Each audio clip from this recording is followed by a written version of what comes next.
میں آپ کو ممبئی اٹیک سے اگر ہمارے جو رپورٹر ہیں آزاد کشمیر کے کچھ علاقوں میں آج موجود تھے، حیدر شیرازی صاحب، وہ وزیر اعظم آزاد کشمیر صاحب کے ساتھ انہوں نے موو بھی کیا ہے، تو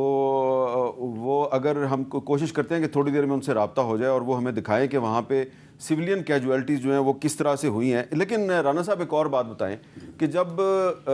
ہندوستان کی طرف سے پاکستان پر پہلگام کے حملے کا الزام لگایا گیا تو اس وقت بھی ایک نیشنل سیکورٹی کمیٹی کی میٹنگ ہوئی تھی، آپ کو یاد ہے، اس وقت بھی ایک اعلامیہ جاری ہوا تھا اور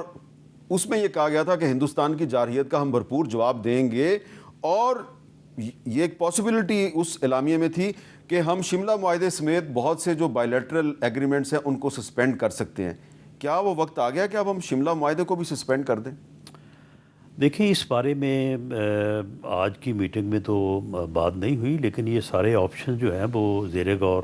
جو ہے وہ لائے جا سکتے ہیں۔ اب دیکھیں انہوں نے نیلم جیلم پہ جو انہوں نے اٹیک کیا ہے، تو پھر یہ اٹیک جو ہے وہ پھر کیا اختیار ہمیں دیتا ہے؟ انٹرنیشنل لاء کی خلاف ورزی ہے۔ تو پھر معاملہ یہ ہے کہ انڈیا نے جو اس کے پاس یعنی جس طرح سے پاکستان نے ایک ذمہ دار ریاست کے طور پہ بیہیو کیا، اور انہیں ہر طرح کی وہ جب کہتے ہیں کہ ہر طرح کا ان کو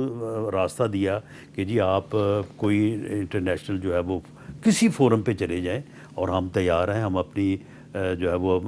اس چیز کو ثابت کرنے کے لیے کہ پہلگام کا جو واقعہ ہے اس میں قطعاً ہمارا اس میں کوئی ہاتھ نہیں ہے یا کوئی ہماری انوالومنٹ نہیں ہے، لیکن اس نے ان تمام چیزوں کو ایک طرف رکھ کے جو ہے یہ حرکت کی ہے، یہ اٹیک کیا ہے۔ تو اب اس کے بعد یہ پھر اب جو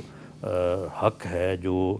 جس کو انٹرنیشنل لاء بھی ریکگنائز کرتا ہے، وہ اب ہمارے پاس ہے۔ اس کو ہم کس طرح سے استعمال کرتے ہیں، یہ اب پھر بات جو ہے وہ ہمارے اوپر یا ہماری جو ملٹری لیڈرشپ ہے اس کے اچھا، عمیر نیازی صاحب، سعودی عرب نے کافی دن پہلے کوشش کی تھی، پاکستان اور انڈیا کے فورن منسٹر سے بات کی کہ ڈی ایسکلیشن وہ چاہ رہے تھے ہو جائے، پھر اس کے بعد ایران بھی میدان میں آیا، اب قطر کی طرف سے بھی پیشکش آ گئی ہے، اور بھی کچھ کنٹریز ہیں، یونائٹڈ نیشنز کے سیکرٹری جنرل جو ہیں وہ بھی کہہ رہے ہیں جی کہ ڈی ایسکلیشن ہونی چاہیے۔ انڈیا نے کسی کی بات نہیں سنی اور اٹیک کر دیا ہے۔ آپ کو لگتا ہے کہ اب جو صورتحال ہے کہ انڈیا کے 5 جہاز جو ہیں وہ گرائے گئے ہیں، کافی ان کو نقصان ہو گیا ہے، تو اب اگر قطر اور ایران کے فورن منسٹر جو ہیں وہ انڈین گورنمنٹ سے رابطہ کریں تو وہ سن لیں گے بات کسی کی؟ دیکھیں، انہوں نے بالکل، آپ ٹھیک کہہ رہے ہیں، جس طرح انہوں نے جو کرنا تھا انہوں نے کر لیا۔ انہوں نے اپنی قوم کو کیا دکھانا تھا کہ ہم نے جماعت الدعوہ پہ حملہ کیا، ہم نے ممبئی اٹیک والوں کو نیوٹرلائز کر دیا۔ وہ اپنا وہ نیریٹو تو بلڈ کر رہے ہیں نا، وہ اس چیز پہ کھیل رہے ہیں۔ بات ہے کہ بدلے میں ہم نے اپنی عوام کو بھی تو پیسیفائی کرنا ہے، ہم نے اپنی عوام کو اکٹھے رکھنا ہے، ہم نے اپنی عوام کو جسٹیفائی کرنا ہے انہوں نے ہمارے اندر کیسے گھسنے کی جرت کی ہے، مطلب اس کا تو جواب دینا ہے۔ دیکھیں، بالکل ٹھیک ہے، انٹرنیشنل ایک پریشر آتا ہے، اور وہ انٹرنیشنل پریشر ہم پہ بھی آئے گا کہ جی یہ سب معاملے کو رفع دفع کر لیں۔ آپ نے 5 جہاز گرا دیے، انہوں نے کر لیا، مگر دیکھیں at the end of the day ہم